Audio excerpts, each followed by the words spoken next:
ioEther. I got this.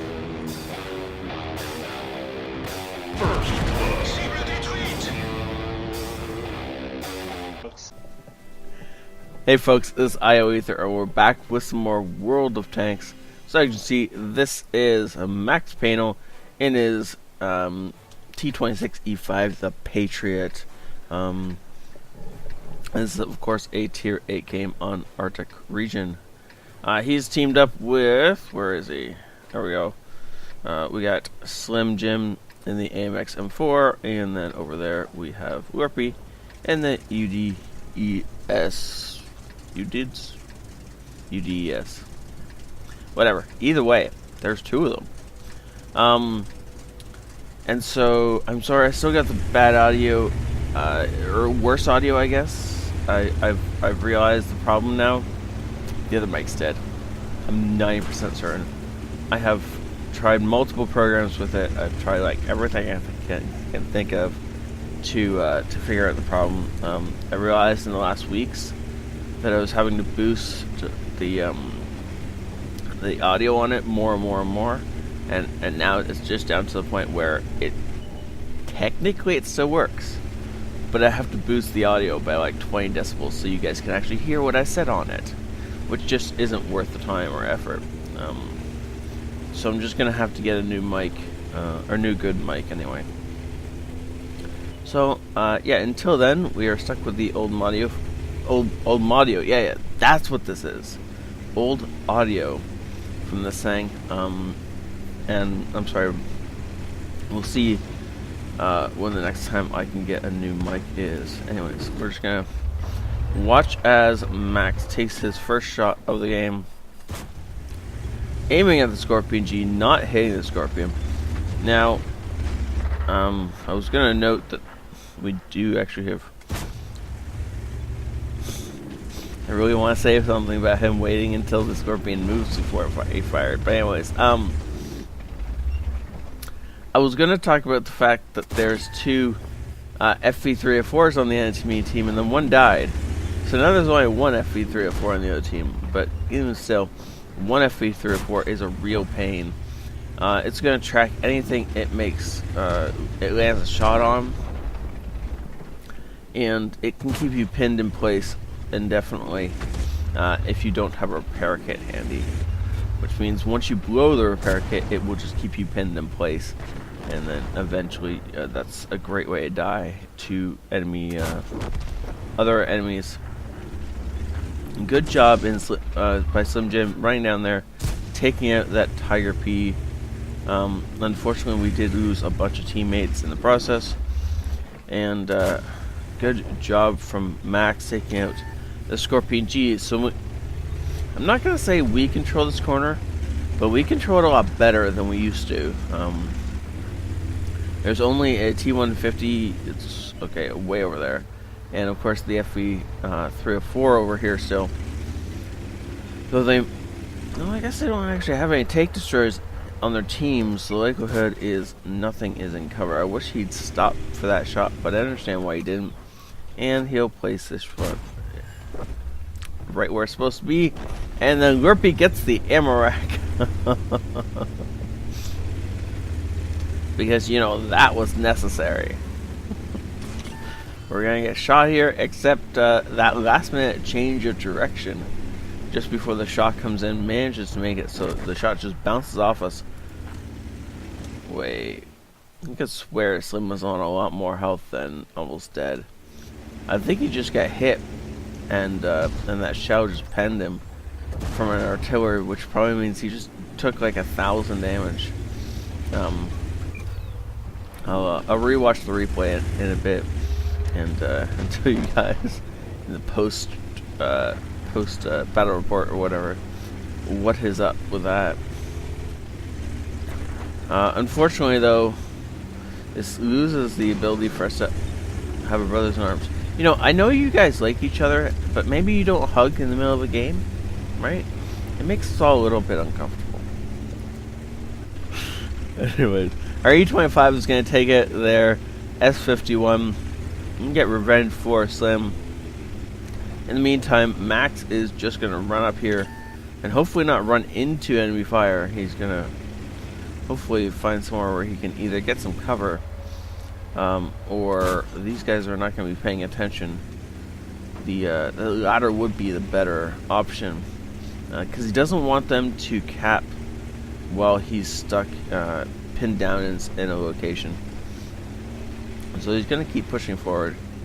And nice shot onto the 1375. I have just noticed that the thing behind me is a little bit off. I'm sorry for that. I don't have time to re-record this, so sorry guys. Centurion 1 is the easiest target, but he's going to move up to this little embankment here so that he can hold down more or less. Now they're not even paying any attention to him, so he's just going to be able to put shot after shot into the enemies while they're still paying attention to Lurpy and the artillery over there. And they're seriously, I don't even know if they know he's here. So he's going to sneak up on them. Lurpy is dead, unfortunately. That shot barely going wide. This would be a good time for the stopping and the aiming. But that's not what he's going to do. I don't know if I'd be closing distance with these guys. There's 2 of them. I understand he's doing so so he gets better shots and stuff. But I would have stayed a lot further back and just used that gun mantle over a ridge line. There we go. Now he's got that gun mantle working over a ridge line. But I don't know. It's a lot closer to these guys than I would have got. He had a bunch of free shots while they were over here killing his friendlies, where he could have been sitting back here and just pouring shots into them. Probably could have killed the Centurion by now. But, you know, either way, he's doing really well. He's making sure he angles his turret against the one who's most likely to shoot him next. And he's slowly whittling away the other E5. This thing should be dead here in a few seconds. Unfortunately, his gun gets damaged. Is he going to actually fix that, or is he just going to fight with it? Nope, he does in fact fix the gun and leaves himself tracked, but that's okay. It's not like... wait, is he shooting HE at us? And now we're getting hit in the side by a 1375. Should be able to kill the Centurion here in a second. Rotate the turret around and stop the 1375 from doing much more damage. It's probably going to be 2 shells into 1375 to kill it. And the problem is, if the 1375 is smart, he can run away. Unfortunately, for the 1375, he's not very smart, as he did not run away. Just ram him for the kill. Yeah. However, now we're on 54 health. And so I'm going to pause here for a second. That kill on the 1375 was really well done. You guys heard him auto-aim onto the enemy because he was charging him, because the 1375 wasn't moving in a really great direction. It meant that the auto-aim meant he could concentrate on driving instead of worrying about aiming. And because it's 1375, you can shoot anywhere with this gun and it's going to pen pretty much. So he auto-aimed on, fired, and then made sure that he completed the ram while his gun was locked onto target. And that was well done. That really... Because if he'd missed that ram, then not only would he be dead right now, because 1375 would have been shooting in, at least fired one more shot. Even if 1375 was, hey, this is no, you don't say you can't do it, Max. You can totally do this. I've known this Mace longer than I've known this Max, so every once in a while that might slip out, but yeah, I get the feeling he might be talking some trash. Mass? Yeah, Mass has never been known to talk trash ever in his life. Mace, or max. One of them. Actually, this is a good position because it's less likely that he can get attacked from an angle. Oh, sorry.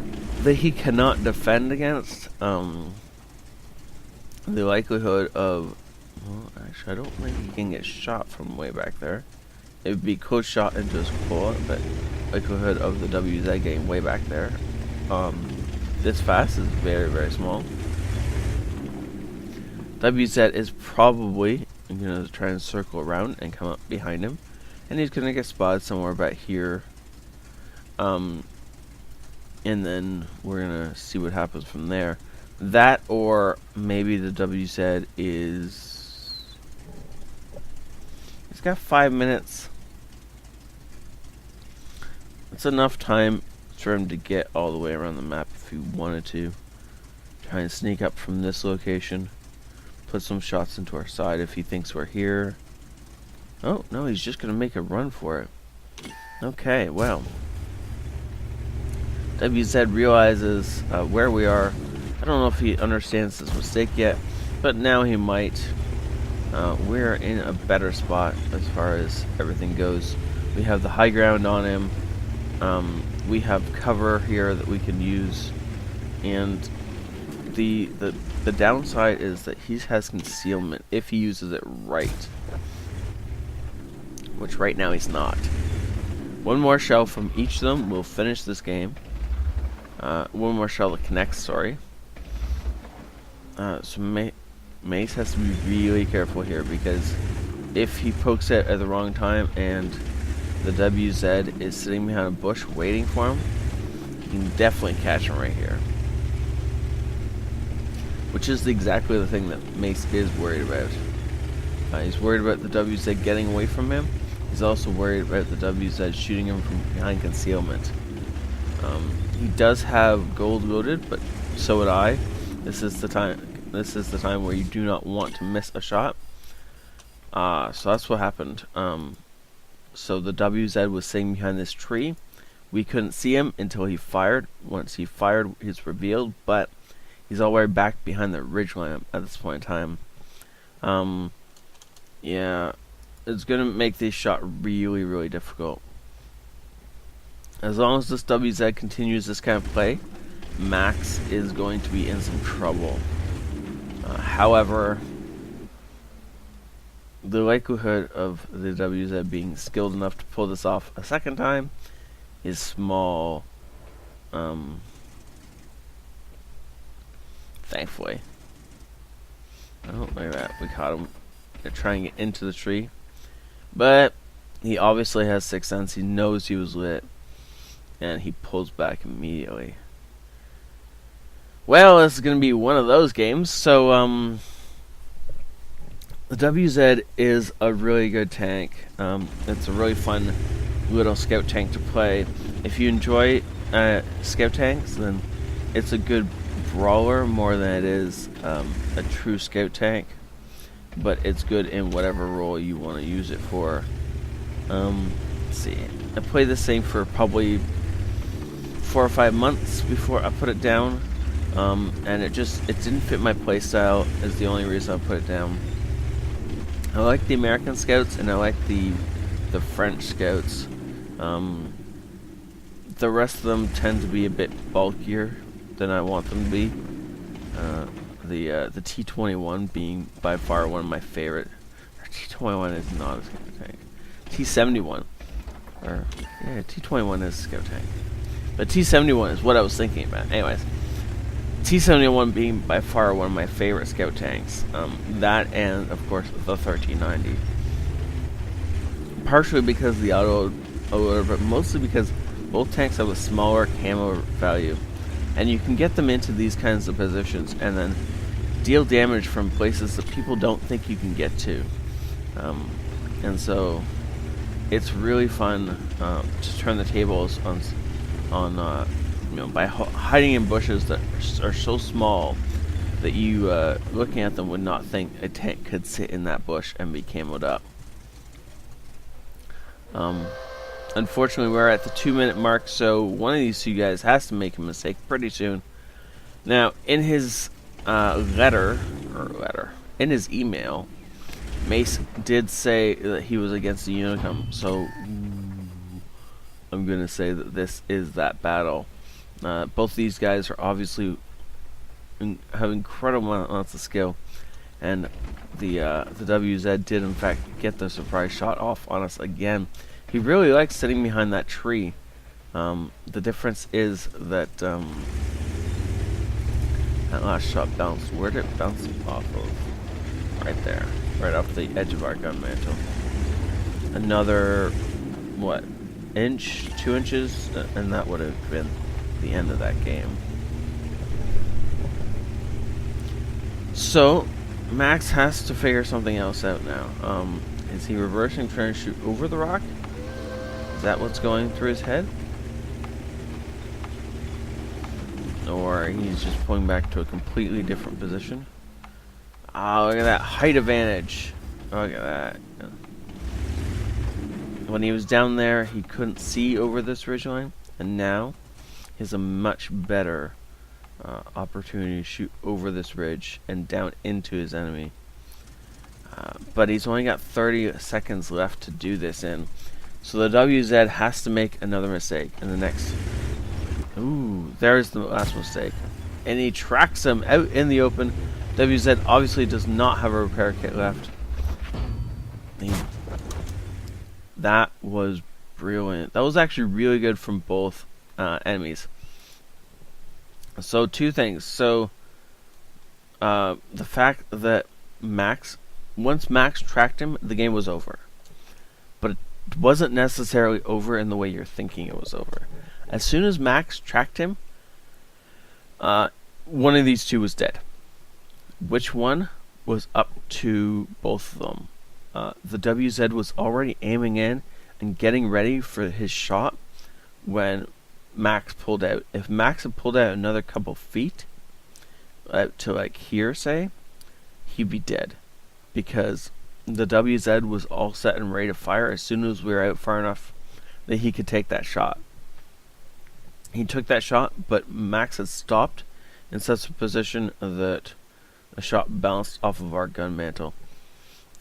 If he had landed the shot into our hull or into anywhere except for the gun mantle, this game would be over and Max would not be the winner. But because he missed that shot, Max was able to kill him in return. This was a brilliantly played game by both members. That was a joy to watch. Ace Tanker, Bruiser, Duelist, Fighter, Fire for Effect, and Shellproof.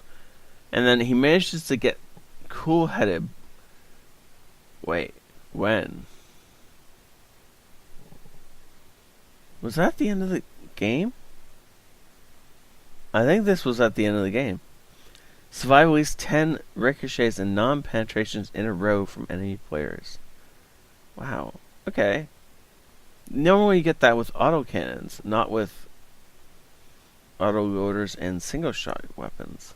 Interesting. And of course, the Spartan, we saw that multiple times. And the steel wall, yeah, he deserves that.